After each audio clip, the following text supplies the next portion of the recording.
Hello, yogis. So for today, I'm recording a short video of how to build core strength that will help you in your yoga practice to eventually advance to more advanced postures that you can incorporate into your practice. So for today, I don't have a mat. I'm using the floors for gliding. I have some socks on to help with the gliding, and I have 2 blocks, and you will need 2 blocks. I prefer cork blocks because they're more sturdy. Or if you have some really good thick foam blocks, you can use those as well. But I prefer to have the cork. Now, one thing to take into consideration is that each block has 3 sizes: small, medium, a little bit higher, and large, which is the highest. For some of these exercises, you may want to use the higher one, but the higher you go, the less stability that you may have. So just bear that in mind.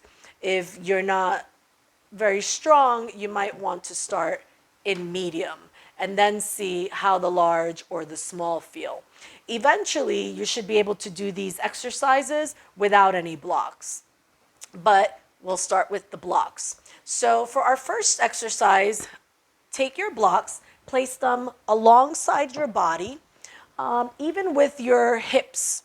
And I'll start at the medium height here. And we'll grab the blocks, and you'll be sitting in a seated position, and we're going to practice lifting up. It's like a Lolasana pose called in yoga, but we'll do it with crossed legs. So the point here is to press your hands into the floor to straighten out your arms and be able to lift up.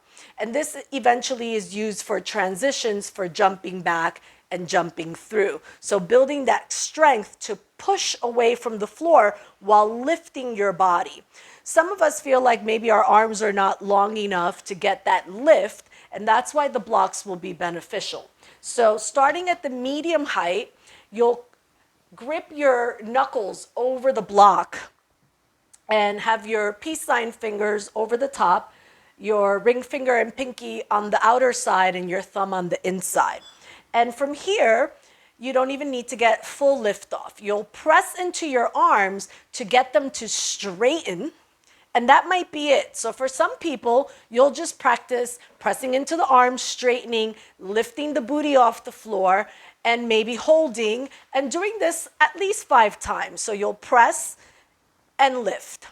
And you can use your feet pressing into the ground to help you get lift off.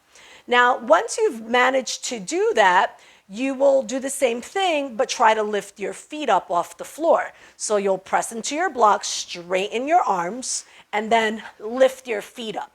Now, the goal here is to kind of shorten the front side of the body to lift the knees up and pull the belly button in toward the spine. So once you get lift off, you'll be doing 5 of those, pressing into the hands, straightening, lifting the feet, and lowering down.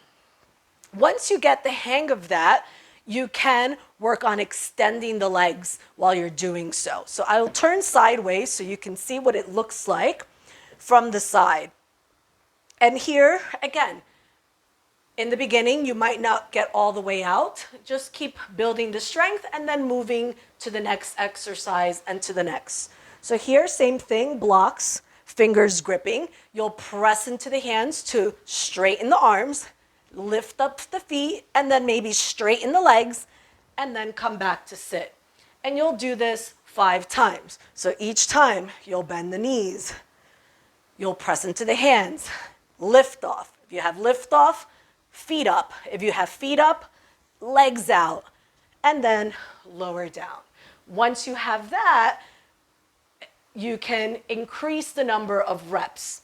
Now, one of the things that we do in yoga is we jump through from seated. We come to a cross leg. Let me move forward. Seated position, eventually with no blocks, and we lift off and we shoot the legs behind us so that we're in a push-up, and then we go through our flow.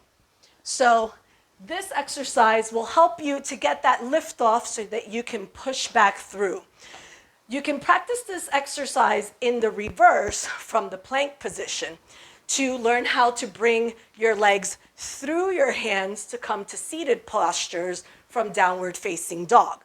But we won't go into down dog, we'll just do from plank to build the strength. Socks here are good because you can slide your feet forward.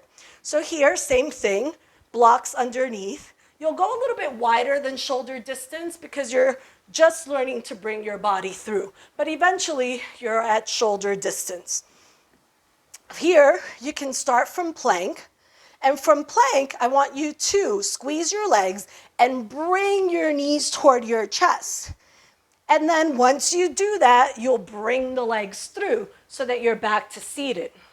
You can take a little pause in the middle. From here, you can do your lift to go back, pressing into the hands, crossing your ankles, pushing back, and straightening the legs. Then uncrossing your ankles. If you can't push back and through, that's okay. The blocks give you the height. You don't want to be working at the super high level here if you're not sure that you can support most of your weight. But the higher the block is, the easier it will be to get through because you'll have more space for yourself. So, as a review of what we can do to build up strength, blocks, crossed ankles, just practicing to lift the booty up and coming down using control. Once you feel comfortable there, you're pressing into the blocks, lifting, and then lifting the feet off the floor, and then coming down. That's level 2. Level 3 would be pressing into the hands, lifting the feet, straightening the legs, and then coming back to sit.